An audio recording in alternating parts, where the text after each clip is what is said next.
11वें अंतर्राष्ट्रीय योग दिवस के अवसर पर जल शक्ति मंत्रालय और राष्ट्रीय स्वच्छ गंगा मिशन ने दिल्ली के यमुना नदी के किनारे घाट पर योग कार्यक्रम का भव्य आयोजन किया।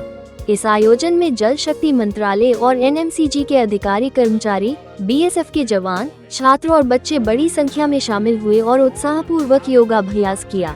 एक पृथ्वी एक स्वास्थ्य की थीम के अंतर्गत मनाया गया यह आयोजन योग प्रेमियों और पर्यावरण समर्थकों को एक साथ लाया।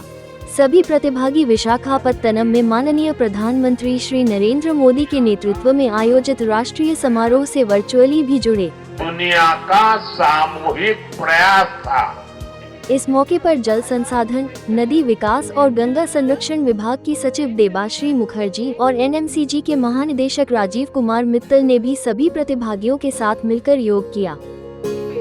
आज जैसा कि हम सब जानते हैं, आज 11वां एडिशन है इंटरनेशनल योगा डे का। हमारे सम्माननीय प्रधानमंत्री जी ने यूएन में 11 साल पहले ये प्रस्ताव रखा था और तब से पूरे जग में, भारत में कोने कोने में हर जगह ये मनाया जाता है।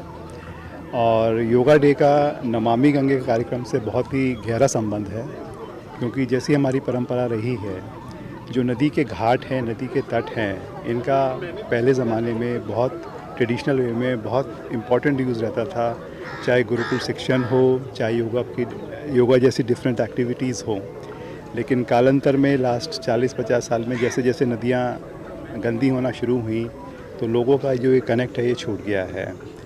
तो international yoga day Namami Gange जो है हर साल यमुना तट पर सेलिब्रेट करता है। उसका सिंबॉलिक सिग्निफिकेंस ये है कि नदी के किनारे आइए, नदी को अनुभव कीजिए और नदी का एक फ़ील लीजिए कि नदी के किनारे नदी साफ़ हो और डिफरेंट एक्टिविटीज़ जो नदी के किनारे हों तो कितना अच्छा लगता है। ऑप्शन हमारे पास है, मॉल में भी जा सकते हैं, एयर कंडीशन रूम्स में भी जा सकते हैं, लेकिन जो मज़ा इन एक्टिविटीज़ को नदी के घाट करने पे है वो कहीं नहीं है। तो यही हम लोगों का इच्छा रहती है कि लोगों तक ये मैसेज जाए कि योगा जैसी एक्टिविटी और भी एक्टिविटीज़ जो हैं इनकी नदी के घाट पे करनी चाहिए। सुबह के शांत समय में यमुना घाट पर केवल गहरी सांसों की आवाज़ और शांतिमय मंत्रों की गूंज सुनाई दे रही थी।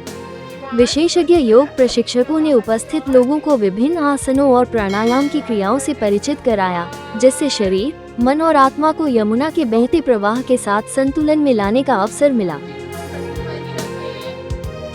धन्यवाद देना चाहूँगी नमामि गंगे मिशन को, जिन्होंने मुझे ये मौका दिया कि मैं यमुना के घाट पर आकर अपने सभी लोगों के साथ में योग का जो ये हमारा इतना बड़ा महोत्सव है उसको सेलिब्रेट कर सकूं।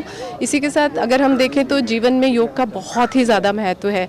यदि हम एक छोटी सी सजगता अपने श्वास के प्रति भी ले आते हैं तो सोचिए कि आप योग से जुड़ गए हैं। और जैसा कि हमारे प्रधानमंत्री जी ने इस बार हमें थीम दिया है वन अर्थ वन हेल्थ, तो उसके हिसाब से अगर हम देखा जाए तो ये कह सकते हैं कि जिस प्रकार ये गंगा हमारे जीवन का पोषण करती है, इसी प्रकार हमारी जो स्पाइन है वो शरीर में उसी गंगा के रूप में प्रवाहित रहती है। तो उसका जो प्रवाह है वो गंगा तभी निर्मल और स्वच्छ रह सकती है जब हम योग करते हैं। छात्रों ने भी इस आयोजन में बड़ी संख्या में भाग लिया और इस शांत नदी तट पर योग करने के अनुभव को प्रकृति से जुड़ने का एक विशेष अवसर बताया। आज इंटरनेशनल योगा डे है, जैसे कि हमें पता है, और आज हमने योगा करा है यहाँ पे। बहुत अच्छा फील हो रहा है, बहुत हेल्दी फील हो रहा है। और हमें जैसे कि पता है कि हमारी सिविलाइजेशन रिवर्स के साइड में ही सब रहते थे। जैसे हड़प्पन कल्चर, उसका थीम होता था घाट पे हाट। तो वैसे ही अब उसी से इंस्पायर होके हमारी गवर्नमेंट ने योगा शुरू करा है, घाट पे योगा। सो आज 4th ईयर है जिस पे बीएसएफ कैंप के साइड में हम यमुना के तट पे हम योगा कर रहे हैं। यमुना के किनारे योग करना एक ऐसा अनुभव है जो मन, शरीर और आत्मा को जोड़ता है। एनएमसीजी ऐसे आयोजनों में हमेशा अपनी अहम भूमिका निभाता आया है। इस तरह के कार्यक्रम न सिर्फ सेहत के लिए फायदेमंद होते हैं, बल्कि लोगों में स्वच्छता और पर्यावरण के प्रति जिम्मेदारी का भाव भी जगाते हैं।